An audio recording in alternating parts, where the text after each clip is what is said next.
అందరికీ నమస్తే. Digital stories కి స్వాగతం. ఈ రోజు మనం వినబోయే కథ పేరు అభయారణ్యం. రచయిత్రి జి లక్ష్మి గారు రాశారండి ఈ కథని. ఈ కథ మ్యాగజైన్ స్టోరీ. ఇంకా కథలోకి వెళ్ళిపోదామా? వరండాలో చీకట్ల నీడల్ని చూస్తూ కూర్చున్నాను. వెలుతురులో ఉంటే వెలుతుర్ని గుర్తించలేం. చీకట్లోంచి వెలుతుర్ని చూడడమే బాగుంటుంది.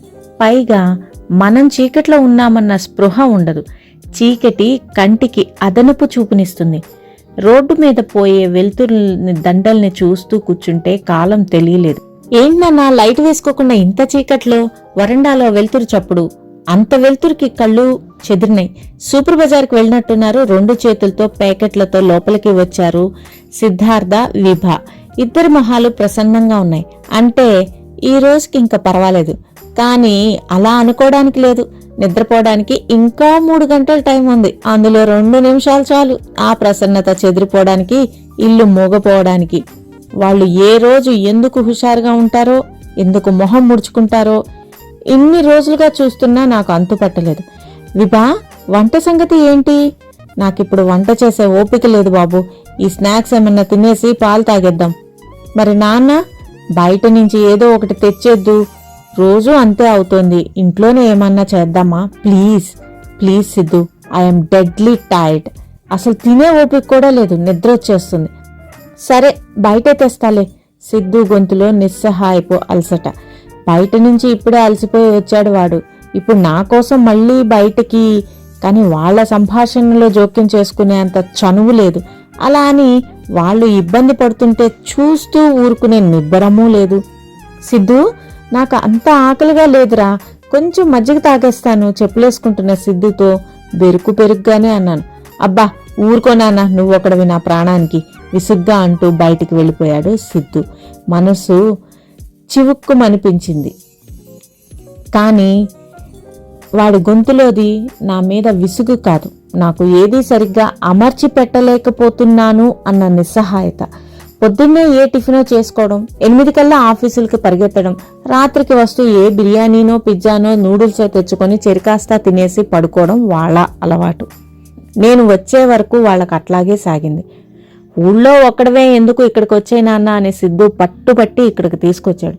దాంతో నాతో పాటు వాళ్ళకి ఈ కష్టాలు. ఏదో 1 రోజు 2 రోజులంటే పర్వాలేదు, కానీ రోజు ఆ బిర్యానీలు పిజ్జాలు తనెక్కడ తినగలడు? తనకు అలవాట్లేని తిండి అది. తిన్నా పడదు. వాళ్ళిద్దరూ ఆఫీస్ క్యాంటీన్లో లంచ్ తినేవాళ్ళు. తన కోసం ఇప్పుడు ప్రత్యేకంగా వంట. వాళ్ళు మాత్రం ఏం చేస్తారు? వాళ్ళకి దేనికి తీరిక లేదు, ఓపిక లేదు. అన్నీ ఇన్స్టెంట్ తిండ్లే. ఇన్స్టెంట్ ఇడ్లీ, ఇన్స్టెంట్ దోశ, ప్రేమలు, పెళ్లిళ్ళు, విడాకులు అన్నీ ఇన్స్టెంట్లే. ఇష్టమున్నా లేకపోయినా అదే వాళ్ళ జీవితం అయిపోయింది. వాళ్ళు దానికి అలవాటు పడిపోయారు. తనే అలవాటు పడలేకపోతున్నాడు. అంతకుముందు వాళ్ళు గొడవలు పడేవాళ్ళో లేదో తనకి తెలిసేది కాదు. కానీ ఇప్పుడు మాత్రం సాయంత్రాలు ప్రతిరోజు ఏదో ఒక ఘర్షణే. అందులో కొంత వంట గురించి. శని ఆదివారాలు వస్తే ఫ్రెండ్స్ అని, పార్టీలని ఏవో ఒక ప్రోగ్రాంలుంటాయి. విభకి అవన్నీ ఇష్టం, సిద్ధుకి నచ్చవు. పైగా తనని ఇంట్లో ఒక్కడిని వదిలేసి వెళ్ళలేడు. వాళ్ళు బయటకు వెళ్తున్నా తన కోసం ఏదో ఒకటి తయారు చేసి వెళ్ళాలి. విభ మొహంలో, నడకలో ఆ విసుగు, అసహనం వద్దన్నా కనిపిస్తుంటాయి. బయట పార్టీకి వెళ్లేటప్పుడు కూడా ఇంట్లో వంట చేయాల్సి రావడం ఎవరికి మాత్రం ఉత్సాహంగా ఉంటుంది? సిద్ధు తన కోసం విభని ఒత్తిడి చేయడం తనకు ఇబ్బందిగా అనిపిస్తుంది. తన గురించి ఇద్దరి మధ్య ఘర్షణ తనకు ఇష్టం ఉండదు. తన మూలంగానే సమస్యలు వస్తున్నాయని విభ ఎక్కడ అనుకుంటుందో అని అదొక భయం. వీళ్ళ ఇద్దరి మధ్య కూడా గొడవలు మొదలైతే అమ్మో ఒకసారి అయింది చాలదు. సహస్ర గుర్తుకు వచ్చింది. ఎంతో వెతికి వెతికి ఏరి కోరి సహస్రను సిద్ధుకు చేసుకున్నాడు. సహస్ర మంచి పిల్ల, తెలివైన అమ్మాయి. వాళ్ళ జీవితం ప్రశాంతంగా సాగిపోతుందనుకుంటున్న రోజుల్లో ఓ రోజు సహస్ర తన దగ్గరకు వచ్చింది. వచ్చి రావడమే ఎలాంటి ఉపోద్ఘాతం లేకుండా నాకు సిద్ధు నచ్చడం లేదంకుల్ అంది. ఏం వింటున్నాడో 1 నిమిషం అర్థం కాలేదు. వాడు నచ్చకపోవడం ఏంటమ్మా? వాడు అచ్చమైన బంగారం. నువ్వేదో పొరపాటు పడుతున్నావు తల్లి. లేదంకుల్, సిద్ధులో లోపం ఉందనడం లేదు, నాకు నచ్చడం లేదు అంటున్నాను అంతే. దానికి కారణం కూడా వేరే ఏదీ కాదు. జీవితం అంటే సిద్ధుకి ఉత్సాహం లేదంకుల్. అన్నిటికీ ఏమిటి, ఎందుకు, ఏముంది అందులో అంటాడు. సినిమాలు నచ్చో, షికారులు నచ్చో, టీవీ చూడడు, పండగల్లో ఏముందంటాడు, పుట్టినరోజు సెలబ్రేషన్ దేనికంటాడు, గుడికి వెళ్దామంటే ఎందుకంటాడు. ఒక్కళ్ళిద్దరు తప్ప ఫ్రెండ్స్ నచ్చరు, ఇరుగు పొరుగు నచ్చరు, బంధువులు అసలే నచ్చరు. తనని ఎలా అర్థం చేసుకోవాలో నాకు నిజంగా తెలియడం లేదు అంకుల్. దేని పట్ల ఉత్సాహం లేదు, దేని మీద ఆసక్తి లేదు, కనీసం మంచి బట్టలు వేసుకోవాలన్న ధ్యాస కూడా ఉండదు. పుస్తకం పట్టుకొని కూర్చున్నాడంటే తిండి తిప్పలు కూడా వాడికి అక్కర్లేదు. వాడు చిన్నప్పటి నుంచి అంతేనమ్మా. కానీ నేను అలా కాదు అంకుల్. నాకు అన్నీ కావాలి, పండుగలు కావాలి, సరదాలు కావాలి, ఫ్రెండ్స్ కావాలి, బంధువులు కావాలి, జీవితంలో అన్నీ అన్నీ ఏది మిస్ అవ్వకుండా అన్నీ కావాలి. ఏది నా చేతుల్లోంచి జారిపోకూడదు, ఏ క్షణం కూడా నాకు తెలియకుండా ముగిసిపోకూడదు. నవ్వుతూ నవ్విస్తూ జీవితాన్ని సరదాగా ఆనందంగా గడిపేయాలని ఉంటుంది నాకు. తను అలా ఉంటే నా ఉత్సాహం అంతా చచ్చిపోతుంది అంకుల్. ఎంత ప్రయత్నించినా సిద్ధులో ఉత్సాహం నింపలేకపోతున్నాను. జీవితం అంతా ఇంత నిస్సారంగా గడపాలనే ఊహే భరించలేకపోతున్నాను. సహస్ర, వాడి కోసం నా కోసం ఇంకొక్కసారి ఆలోచించలేవా తల్లి? ఇక్కడ నాకు నిజంగా సంతోషంగా లేదంకుల్. మీకు ఎట్లా చెప్పాలో నాకు తెలియడం లేదు. సిద్ధు లాంటి వాడికన్నా ఒక మామూలు అబ్బాయి అయితే నేను ఇంకా ఎక్కువ సంతోషంగా ఉండేదాన్నేమో. ఇక్కడుంటే ఆ బీర్వాల్లోని పుస్తకంలా నేను ఒక అలంకారంగా ఉంటాను తప్ప మనిషిలా ఉండలేను అంకుల్. సిద్ధు ఎందులోనూ ఏమీ లేదంటాడు, నేనేదైనా మనం అనుకోవడంలోనే ఉంటుంది అంటాను. ఏది అయినా ఉంది అనుకుంటే ఉంటుంది, లేదు అనుకుంటే ఉండదు. ఇది ఏమైనా ఒక విషయానికి సంబంధించిందైతే పర్వాలేదు, మొత్తం జీవితానికి సంబంధించింది అంకుల్. మేం కలిసి సంతోషంగా ఎలా ఉండగలమో మీరే చెప్పండి. సహస్రకి ఏం చెప్పను. ఇందులో దోషం ఏదన్నా ఉంటే అది ఖచ్చితంగా నాదే. నా ప్రపంచాన్నంతా సిద్ధుకి పరిచయం చేయాలనే తహతహతో వాడిని నాతో పాటు తిప్పడం నేను చేసిన మొదటి తప్పు. వాడు ఆడుకోవాల్సినప్పుడు పుస్తకాలు చదివాడు, పుస్తకాలు చదవాల్సినప్పుడు పుస్తకాలు చదివాడు. వాడు ఎదగాల్సిన దానికన్నా ఎక్కువగా ఎదిగిపోయాడు. వాడిని చూస్తే ఒక్కోసారి సంతోషం అనిపించినా ఒక్కోసారి బాధ కలుగుతుంది. బాల్యానికి కౌమారానికి సంబంధించిన సహజ సిద్ధమైన చాపల్యాలకు అనుభవాలకు వాడు దూరం అవడానికి నేనే కారణమా అని. మానసికంగా వాడు వయసుకి మించి ఎదిగాడు. స్నేహితులతో వాడు సరదాగా మామూలు పిల్లల్లాగా మాట్లాడడం నేను ఎప్పుడూ చూడలేదు. వాడి మానసిక స్థాయికి కొంతన్నా దగ్గరలో ఉండే అమ్మాయి కోసం చూడకపోవడం నేను చేసిన రెండో తప్పు. నదికి సెలయేటికి మధ్య సహవాసం ఎలా ఉంటుందో సిద్ధు సహస్ర అలాంటి వాళ్ళు. సెలయేటితో పాటు నది పరిగెత్తలేదు, నది కోసం సెలయేరు ఆగలేదు. సహస్ర చెబుతున్నది అదే. సిద్ధుకి నేను చెహోవ్ని, టాల్స్టాయ్ని, డాస్టోవ్స్కీని పరిచయం చేస్తే వాడు ఇంకొక అడుగు ముందుకు వేసి ప్లేటో, అరిస్టాటిల్ వరకు వెళ్ళొచ్చాడు. ఇప్పుడు వాడితో వాదనలో నేను గెలవలేను. వాడు వరుసపెట్టి నీషేను, సాత్రేను చదువుతుంటే మొదటిసారి సిద్ధు గురించి ఆలోచించాల్సి వచ్చింది. జీవితానికి అర్థం ఏమిటని అన్వేషణ మొదలు పెడితే ఇంకా జీవితాన్ని వాడు ఆనందించేది ఎప్పుడూ అనిపించింది. వాడి గురించి సహస్ర అన్న మాటల గురించి చాలాసేపు ఆలోచించాను. వాడు సినిమాలు చూడకపోవడం ఏమీ లేదు, ఏవి పెడితే అవి చూడడం అంతే. నిజానికి వాడి దగ్గర ఉన్నన్ని హాలీవుడ్ క్లాసిక్ కలెక్షన్ నేను ఇంకెవ్వరి దగ్గర చూడలేదు. వాడికి బాలమురళి, జేసుదాసు కచేరీలంటే ప్రాణం. ఎంఎస్ భజగోవిందం వినందే నిద్ర లేవడు. సాహిత్యం, సంగీతం, సినిమాలు అన్నిట్లోనూ వాడికి చక్కటి అభిరుచి ఉంది.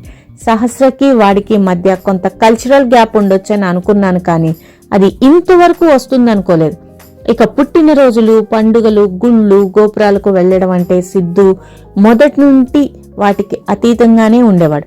వాటికి మించిన దేనికోసమో నిరంతరం పెనుగులాడుతూ ఉండేవాడు. ఒకసారి జీవితానికి అర్థం ఏమిటి నాన్న అని అడిగాడు. అలాంటప్పుడే సిద్ధు తనని తికమక పెడుతూ ఉండేవాడు. ఇక సహస్రకి వాడు ఏం అర్థమవుతాడు? తర్వాత సిద్ధుని విడిగా పట్టుకొని అడిగాను, సిద్ధు, సహస్ర చెప్తున్న దాని గురించి ఆలోచించావా? సహస్ర చెప్తున్నవన్నీ నాకు మీనింగ్లెస్ గా, అబ్జర్వ్డ్ గా అనిపిస్తాయి నాన్న. వాటిల్లో నాకు దేని మీద ఇంట్రెస్ట్ లేదు. తనదంతా చిన్నపిల్లల తరహా. వీటన్నిటి నుంచి మనుషులు ఎదగాలిగా నాన్న అన్నాడు. వాడికి ఆఫీసులోనూ అదే సమస్య. త్వరగా ఎవరితోనూ కలవలేడు. ఎవరిలో ఎలాంటి అల్పత్వం ఉన్నా సహించలేడు. తనకు నచ్చకపోతే మొహమాటానికి కూడా పలకరించడు. ఇట్లా అయితే ఎలారా అంటే వాళ్ళు మాట్లాడేదంతా జస్ట్ రబ్బిష్ నాన్న. వీకెండ్ పార్టీలు, పబ్బులు, మందు, అమ్మాయిలు, క్రికెట్ బెట్టింగులు, ఎంతసేపు వీటి గురించే నాన్న. వీటి గురించి ఏం మాట్లాడను, ఎవరితో మాట్లాడను? మాట్లాడకపోతే మళ్ళీ అదొక ప్రాబ్లం అన్నాడు. అప్పుడు మొదలైంది నాకు సిద్ధు గురించిన భయం, వాడి జీవితం ఎలా ఉంటుందోనన్న భయం. సిద్ధుకి బ్రతకడానికి కావలసిన లౌకిక జ్ఞానం లేదు, కొన్నిటిని కావాలనే పట్టించుకోడు. బతుకు పోరాటంలో గెలవాలంటే కొన్ని కవచాలు తొడుగులు తప్పనిసరని వాడికి చెప్పినా అర్థం కాదు. వాడు జీవితం సరళ రేఖలా ఉంటుందనుకున్నాడు. దారిలో కొండలు లోయలు ఎదురవుతుంటే ఇబ్బంది పడుతున్నాడు. 20 ఏళ్లు చదువుకొని వాడు నేర్చుకున్నదేమిటి? ఏది తిన్నగా ఉంటుంది కనుక జీవితం కూడా తిన్నగా ఉండటానికి. సహస్ర వెళ్లిపోయిన తర్వాత ఇల్లంతా ఒకలాంటి శూన్యం. తను వెళ్లిపోయిన తాలూకు వెలితి అనుకున్న దానికన్నా ఎక్కువగా ఉంది. ఆ శూన్యాన్ని నింపడం కోసం మళ్లీ అన్వేషణ. మొదటిసారి జరిగిన పొరపాటు మళ్లీ జరగకూడదని ప్రయత్నించాడు. కానీ అది తను అనుకున్నంత తేలిక కాదని తేలిపోయింది. దానికి తోడు ఆఫీసులో వాతావరణం నచ్చక అదే సమయంలో సిద్ధు జాబ్కి కూడా రిజైన్ చేశాడు. ఇక 24 గంటలు ఇంట్లోనే. ఆ రోజుల్లో వాణ్ణి పలకరించాలంటేనే భయం వేసేది. ఏం మాట్లాడితే ఏం వినాల్సి వస్తుందోనని సిద్ధు అంటేనే భయపడిపోయేవాడు. ఈ చికాకుల్లో పడి కొట్టుకుంటుంటే ఇంటికి వచ్చి పోయేవాళ్ల పరామర్శలు ఒకటి. ఇంటికి వచ్చి ఏ టీనో కాఫీనో తాగి కాళ్ళు బార్లా చాపుకొని కూర్చొని సిద్ధు ఇంట్లోనే ఉంటున్నాడంటగా అని ఎంక్వైరీలు చేయడం. ఏదన్నా ఉద్యోగ ప్రయత్నాలు చేస్తున్నాడా, మళ్లీ సంబంధాలు చూస్తున్నారా అని కెలికిందే కెలకడం. సమాధానాలు చెప్పలేక ఓవైపు, సిద్ధు అవన్నీ ఎక్కడ విని ఎలా రియాక్ట్ అవుతాడోనన్న భయం మరోవైపు. ఒక్క అవస్థ కాదు, నరకం ఎక్కడో లేదు అనిపించింది. వచ్చిన వాళ్ళు వచ్చినట్టు ఊరుకోకుండా వాళ్ళ కొడుకులు, కూతుళ్ళు, అల్లుళ్ళు, కోడళ్ల జీతాలు, వాళ్ళ బ్యాంక్ బ్యాలెన్సులు, పరమ పద సోపాన పటాల గురించిన వివరాలు, వాళ్ళ విజయం తాలూకు 5 మెట్లు 66 మెట్ల గురించిన హర్షపులకిత ఉపన్యాసాలు విని విని మనుషుల మీదే విరక్తి పుట్టిపోయింది. సిద్ధుని మనిషిగా నిలబెట్టడానికి ఎంత అవస్థ పడ్డాడు తను. వాడికి ఇతర ఆలోచనలు రాకుండా ఎంతో ఎంగేజ్ చేశాడు. సిద్ధుది కాదు, తన అదృష్టం కొద్దీ సిద్ధుకి మళ్లీ ఉద్యోగం వచ్చింది.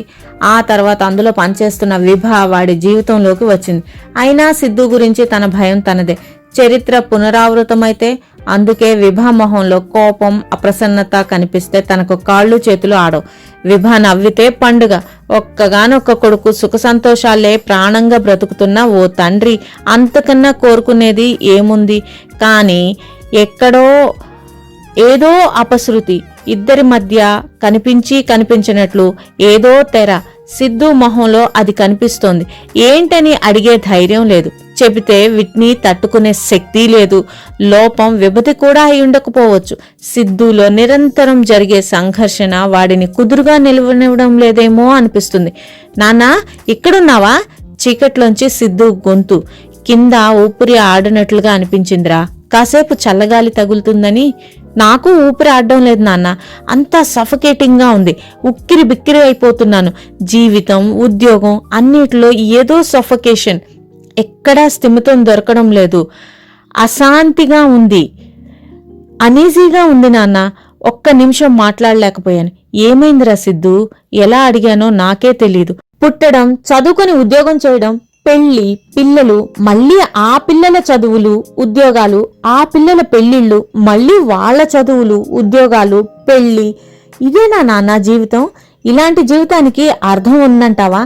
అప్పటి వరకు నేను ఎప్పుడూ ఆలోచించలేదు. నేనే కాదు, 100కి 99 మంది కూడా ఆలోచించి ఉండరేమో. కానీ ఆ 99 మంది సుఖంగానే బ్రతుకుతున్నారు. ఇట్లా సంఘర్షణలో పడి కొట్టుకొని ఇబ్బంది పడడం లేదు. తమ ప్రక్కనున్న వాళ్ళని ఇబ్బంది పెట్టడం లేదు. ఆ 99 మందిలో సిద్ధు కూడా ఒకడై ఉంటే తండ్రిగా నాకు మనశ్శాంతి దక్కేది. కానీ ఒక మనిషిగా సిద్ధు నాకు నచ్చి ఉండేవాడు కాదేమో. సిద్ధులోని ఆ విలక్షణత నాకు ఇష్టం. కానీ అప్పుడప్పుడు ఆ విలక్షణతే భయపెడుతోంది. నలిగిన దారుల్లో నడక సుఖంగా ఉంటుంది. అయితే అందరూ అలాగే అనుకుంటే కొత్త దారులు పుట్టేవి కాదేమో. సిద్ధుకి ఏం చెప్పాలో తోచక మౌనంగా ఉండిపోయాను. ఇద్దరి మధ్య కాసేపు మౌనం. ఈ అసూయలు, అల్పత్వాలు లేకుండా మనుషులు హుందాగా బతకలేరా నాన్న? సమూహం ఒకడిని ఒంటరివాణ్ణి ఎందుకు చేస్తుంది నాన్న? నాకు గుండె పట్టుకున్నట్లయింది. సిద్ధు మాటల్లోని గాఢతను పట్టుకోవడానికి 1 నిమిషం పట్టింది. ఎక్కడో బయలుదేరిన దిగులు మేఘం నా చుట్టూ మళ్లీ కమ్ముకుంటుంది. మనుషులు హుందాగా ఎందుకు బ్రతకలేరు? ఒక సమూహం ఒకరిని ఎందుకు ఒంటరి వాణ్ణి చేస్తుంది? ఒకరిని ఎందుకు కలుపుకుంటుంది? ఒకరిని ఎందుకు వెలివేస్తుంది? సమాధానం తెలిసినట్లు ఉంది, తెలియనట్లు ఉంది. కొన్ని ప్రశ్నలు అంతే. ప్రతి సమాజానికి కొన్ని విలువలు ఉంటాయి. ఆ సమాజానికి ఉండే విలువల్ని ఉపేక్షించే వాళ్ళని సమాజమూ ఉపేక్షిస్తుంది. కానీ సిద్ధుతో ఆ మాట చెప్పలేకపోయాను. తర్కం వివేకాన్ని పెంచుతుంది, కానీ మనిషికి ఆనందం ఇవ్వదురా సిద్ధు. కొన్నిటిని పైపైన అలా దాటుకుంటూ పోవాలి. అదే నాకు చేత కావడం లేదు నాన్న. వాడి గొంతులోని నిస్సహాయత్వపు లోతు సుడులుగా గుండెని తాకింది. మనిషి జీవితంలోని అసహాయపు క్షణాలు అవి. ప్రతి ఒక్కరికి ఎప్పుడో ఒకప్పుడు ఎదురయ్యే క్షణాలు. అస్తిత్వాన్ని సవాలు చేసే మనిషి శక్తికి ఉన్న పరిమితులను చాటి చెప్పే క్షణాలు. నాకు చేత కావడం లేదు నాన్న. కిందకి దిగి వచ్చి పడుకున్నానన్న మాటే కానీ నాకు సిద్ధు అన్న మాటలు, ఆ మాట కారణంగా ఆ రాత్రి నిద్ర కరువైంది. మాటికి పడిపోతున్న వాడిని లేపి నిలబెట్టడం ఎంత కష్టం. విజయాలను పంచుకోవడం బాగుంటుంది. వైఫల్యాల బరువు మళ్ళీ ఎంతవరకని మోయగలం? సిద్ధు జీవితం గురించి ఆలోచిస్తున్నాడు. జీవితానికి ఉండే అర్థం గురించి అన్వేషిస్తున్నాడు. జీవితం గురించి ఆలోచించే ఆ ఒక్కళ్ళు సోక్రటీస్లు, ప్లేటోలు అయ్యారు. సిద్ధార్థుడు అందుకే బుద్ధుడయ్యాడు. అయితే ఈ క్రమంలో సిద్ధు ఒక అవుట్ సైడర్లా మిగిలిపోకూడదు. సమాజం తనను ఉపేక్షించే వారిని సహించలేదు. వాళ్ళని ఒంటరిని చేసి వేటాడుతుంది. సిద్ధు అలా వేటాడబడకూడదు. అప్పుడప్పుడు మందలోంచి కొన్ని గొర్రెలు దారి తప్పుతాయి, కొన్ని వెనుకపడతాయి. కొత్త దారుల్లో నడవడం కోసమో, మిగిలిన వాటి వేగాన్ని అందుకోలేకో, కారణం ఏదైనా కానీ అవి ఒంటరి దారుల్లో కూడా నిర్భయంగా వెళ్లగలిగేలా ఉండాలి. సిద్ధు ఒక రేర్ స్పీషీస్. అంతరించిపోతున్న అన్వేషణకి ఒక మంచి మానవజాతి నమూనా. వాడిని కాపాడుకోవాల్సిన అవసరం ఉంది. అభయారణ్యాలు కావాల్సింది పులులకి, సింహాలకే కాదు, సిద్ధార్థులకి కూడా. ఫ్రెండ్స్, ఈ కథ ఇంతటితో సమాప్తం. తిరిగి మరొక మంచి కథతో నెక్స్ట్ వీడియోలో కలుద్దాం. Thank you very much for listening.